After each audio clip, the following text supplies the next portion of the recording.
His confidence, I think, is always super high. No moment is too big for him. Just his fundamentals, his footwork, to be able to get to the spots that he wants. And he's always got great balance on his shot. Digging in defensively, 8 seconds. Brunson stops on a dime, launches. Oh yeah!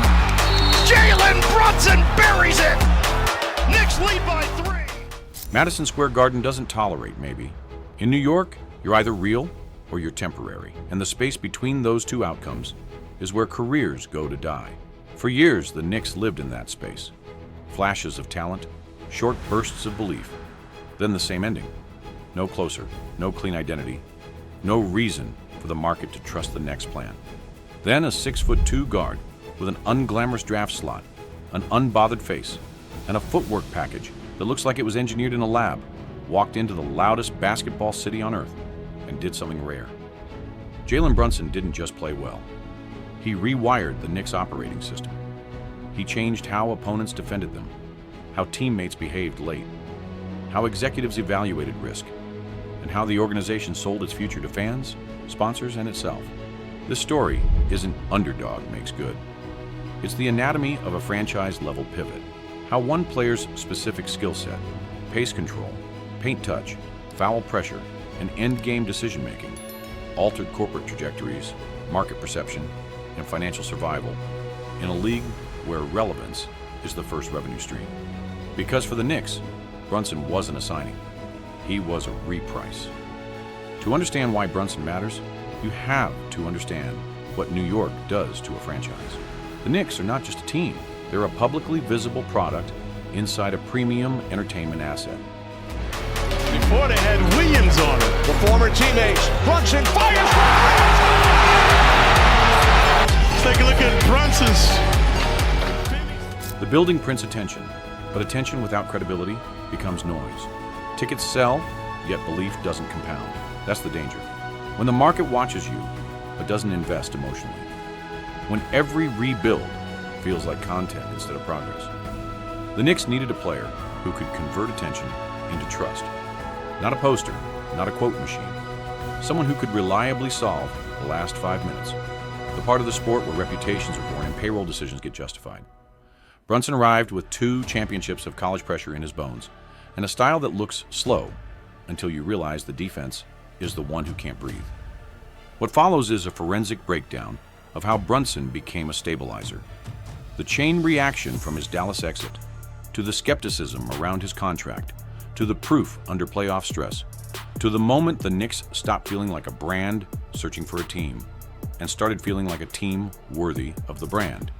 In July 2022, the Knicks signed Brunson to a 4-year, $104 million deal.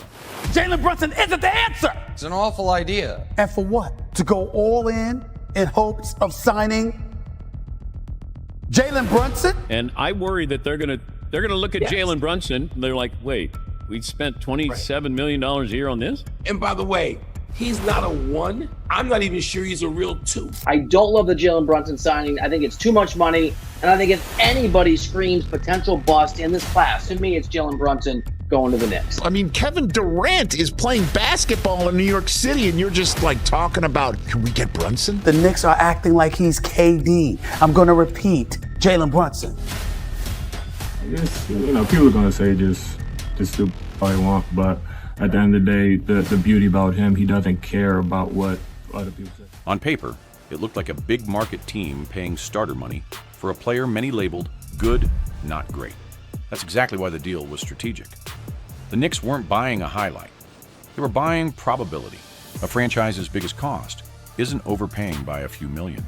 It's being wrong about the direction of the next 4 years. New York needed a guard who could do 3 things at once: run offense without chaos, score without needing a system to hide him, and keep the building from turning on the team when the game got ugly. Brunson's profile suggested a lower variance star, someone whose skills didn't depend on athletic peaks or whistle generosity. The signing also sent a market signal. The Knicks were willing to commit to a creator instead of endlessly accumulating assets. That signal matters to players, agents, and sponsors. It says the franchise believes it's close enough to spend real money on real answers. I'm very excited. It's waiting around a while. A lot of work's been put in, but I'm ready to go. Ready to go. Before New York, Brunson was a second-round pick who grew into a major playoff contributor with the Dallas Mavericks. The 2022 playoff run elevated his market value and forced Dallas into a decision-making sprint. The story became messy. Deadlines, offers, and the uncomfortable truth that teams often realize a player's true value only when the market sets the price. New York took advantage of timing, but timing isn't enough. When a franchise signs a player in a headline-heavy market, they're also signing the narrative. Brunson walked into a city that treats contracts like court cases. Every cold stretch becomes evidence. Every playoff possession becomes a verdict. That's why his first season mattered disproportionately, not just for wins, but for validation. If Brunson didn't pop immediately, the Knicks would be labeled reckless again. Another overconfident purchase without infrastructure. Brunson's game isn't loud. It's compressed. He plays like he's solving a puzzle no one else can see. His advantage is manipulation. He changes speeds, changes angles, and changes the defender's balance without needing separation that shows up on a poster. The footwork is the headline if you're watching closely. The inside pivot to protect the ball, the short bump to create space without pushing off, the patience to let help arrive so he can draw contact on the second defender instead of the first. This is why his scoring translates. It's not built on beating you with pure burst. It's built on turning your positioning into a mistake. In New York, where the playoffs are the currency and half-court basketball is the language, that craft is more valuable than a faster first step. Brunson makes difficult possessions look repeatable. And repeatability is what coaches can build around. Brunson's professional confidence didn't appear out of nowhere. He was trained in a system that treats possessions like examinations. At Villanova University, under Jay Wright, every dribble had a reason. Every late clock situation had a script. And mistakes were public. 2 national titles built a specific kind of calm. Not the calm of indifference, but the calm of preparation. When you've played championship minutes in a program that demands control, the Garden feels less like a threat and more like a familiar exam. Like that in college, he'll be a good college player. And then he goes on to be National Player of the Year. That background also explains why Brunson, a second-round pick, never played like a player waiting for validation. He played like a player collecting evidence. He climbed from backup guard expectations to, can he run a playoff offense? And then to, he is the offense. The jump matters because it mirrors the Knicks' jump, from a franchise collecting assets to a franchise collecting wins. A market like New York always has attention. The question is whether attention becomes expectation. Brunson's arrival changed the emotional math late in games. The Knicks stopped feeling like a team waiting for the other shoe to drop. That shift isn't vague. You can see it in how opponents defended. They stopped overhelping off shooters because Brunson punishes rotations with quick decisions. They stopped switching small defenders casually because he hunts the mismatch with post, footwork, and foul pressure. They started blitzing him higher because they feared the mid-range pocket he lives in. When opposing defenses behave differently, you're not just a player anymore. You're a constraint. Constraints change coaching plans, and coaching plans change outcomes. In the NBA, the last 5 minutes are the highest leverage minutes.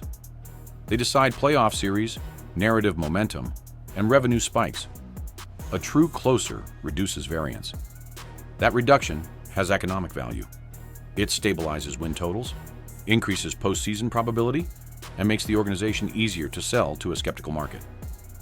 Brunson became that closer. His ability to generate a good shot without a perfect play call changes how the Knicks allocate resources. If you have a reliable late-game creator, you don't need to overspend on redundant shot creation across the roster. You can invest in defense, rebounding, and complementary spacing because the hardest possession is already covered. That's roster efficiency, and roster efficiency is a financial strategy. In July 2024, Brunson agreed to a 4-year, $156.5 million extension, reported as a financial concession relative to what he could have earned by waiting.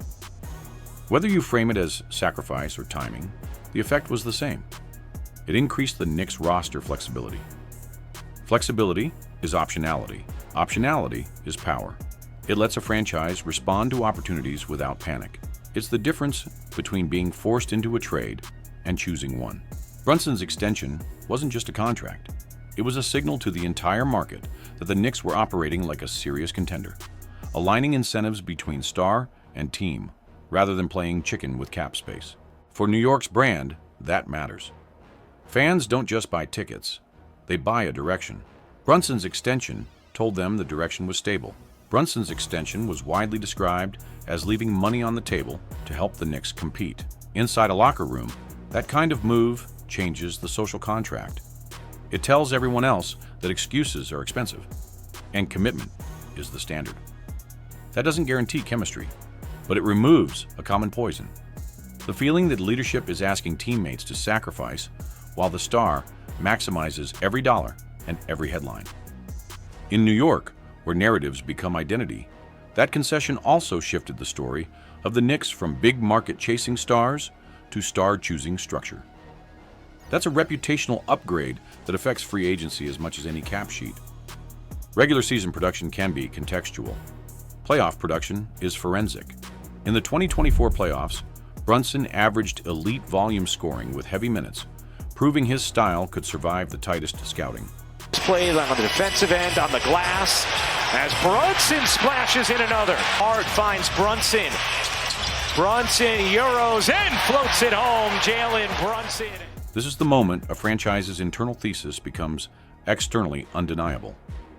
The player you built around can carry a series. Carrying a series changes market perception. National coverage shifts from Knicks are interesting to Knicks are dangerous. Dangerous sells.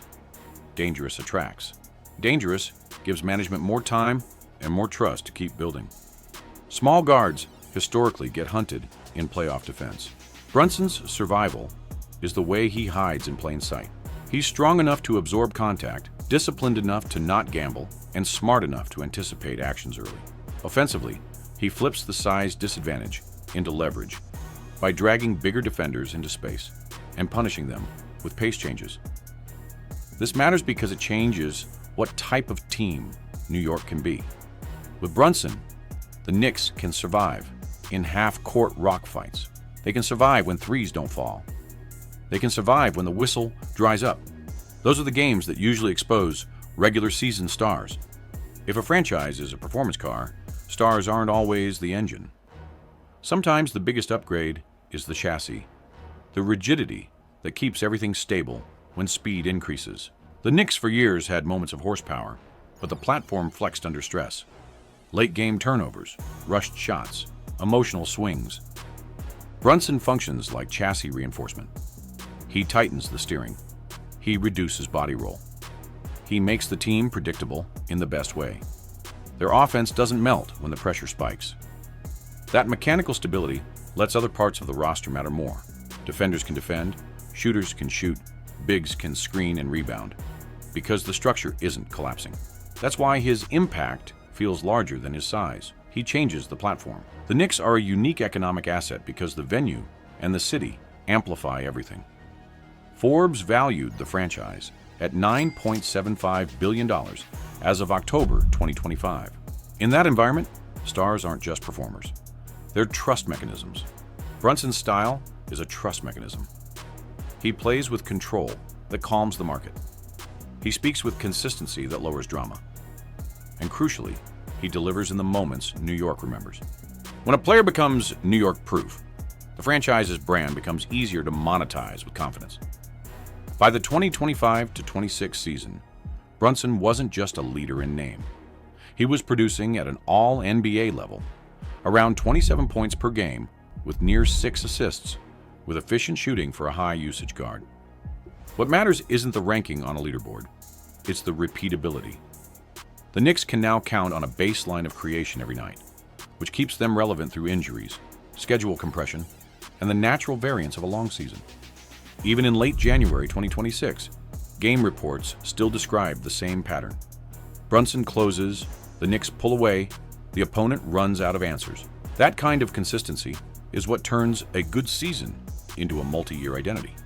Couple of months for him to get his first. Brunson, no. Yabusele the rebound. Brunson got that one. And again today. Brunson, oh, what a move from Jalen Brunson. A true primary creator changes teammates by simplifying their decisions. When Brunson draws 2 defenders, shooters get clean looks earlier in the clock. When he probes the paint, bigs get dump-offs that don't require improvisation. When he closes games, everyone else plays with less fear. This reduces organizational pressure. Coaches can run simpler sets. Rotation players can focus on roles. The front office can target complementary pieces instead of chasing another savior. That's how a franchise exits the loop of constant reinvention. New York is ruthless because the opportunity cost is obvious. Every year that feels wasted in Manhattan looks louder than a wasted year elsewhere. Brunson changed the price of failure by making collapse harder. When you have a reliable organizer, bad shooting nights become survivable. When you have an endgame scorer, close losses become fewer. When you have a leader who doesn't drift, the team's effort doesn't swing wildly. That reduces the probability of the franchise entering the darkest place in sports business: panic. Panic is when you sell assets at a discount, fire staffs midstream, and spend money just to quiet noise. Brunson reduced panic risk. That's why his impact reads like corporate stabilization, not just basketball success. Jalen Brunson didn't change the Knicks by being perfect. He changed them by being dependable in the places that decide futures: late game offense, playoff translation, and organizational alignment. He turned a historic brand into a credible competitor and made the market believe that patience would be rewarded. In a league where teams die by uncertainty, Brunson is the antidote. He compresses chaos into decisions and decisions into wins. If you made it this far, you understand the real point. Jalen Brunson isn't a feel-good story. He's a strategic event. A player whose skill set and incentives altered the Knicks' trajectory. On the court, in the market, and in the business of being taken seriously. I'm a guy who works hard, will do anything it takes to win, sacrifice a lot. I don't want to come here and expect everything from everyone here on this team. I want to earn it. I want to earn that respect. I want them to see that this is what I'm about. X's and O's and all that stuff, yeah, that's basketball, but like the things that can help us on the court to create better chemistry, it's going to help us. If you want more documentary breakdowns built like this, cause, effect, consequence, hit like, subscribe, and comment the next player you want dissected. Because dynasties aren't built on hype. They're built on reliability under pressure.